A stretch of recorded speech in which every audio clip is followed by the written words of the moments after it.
عمران خان 2 مہینے پہلے دیکھ رہے تھے، جو ان کو نظر آ رہا تھا کہ یہ میرے ملک کے کمزور طبقے کے ساتھ ہونا ہے. تو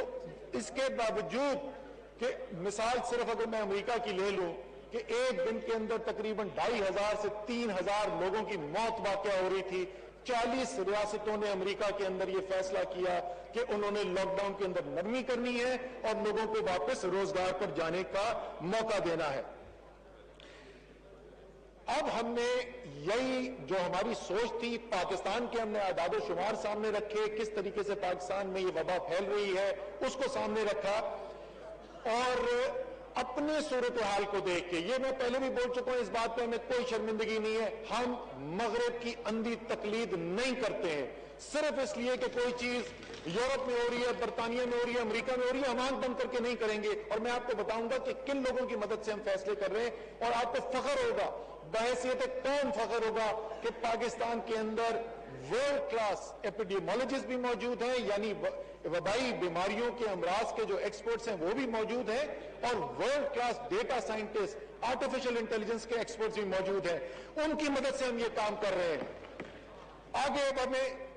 بڑھنا ہے. اس کے باوجود یہ غور سے سن لیں، اگر کسی کے ذہن میں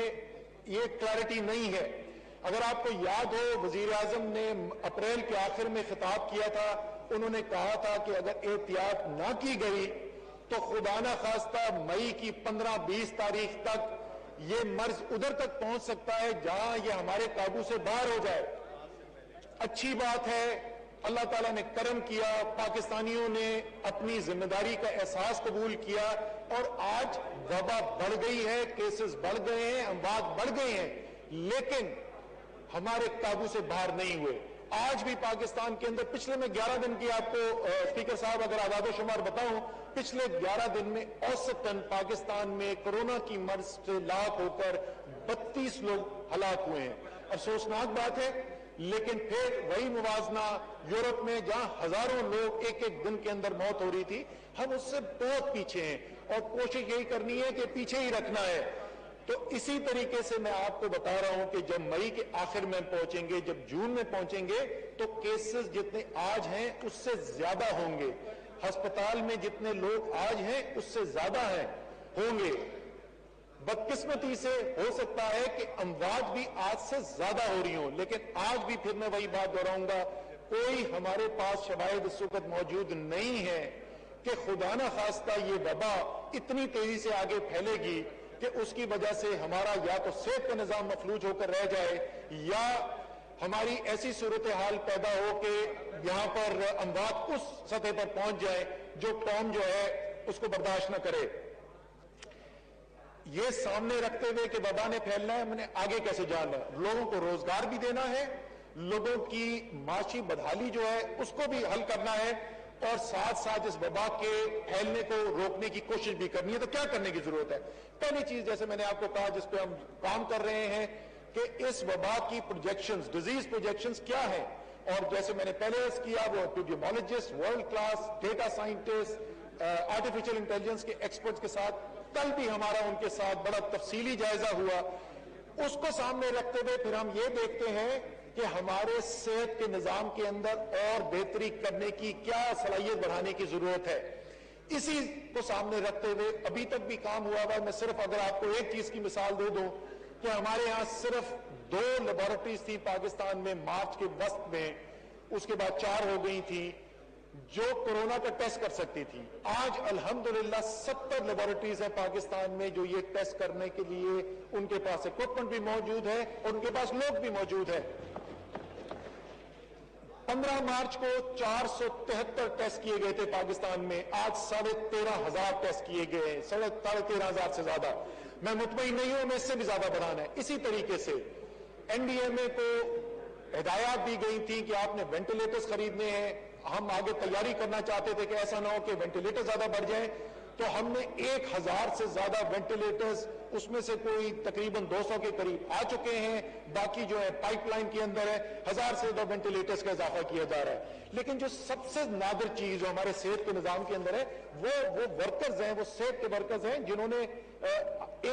اس بیماری کا مقابلہ کرنا ہے، جنہوں نے ہسپتالوں میں کورونا کے مریضوں کی دیکھ بھال کرنی ہے. تو 2 پروگرام لانچ کیے جی حکومت نے. ایک میں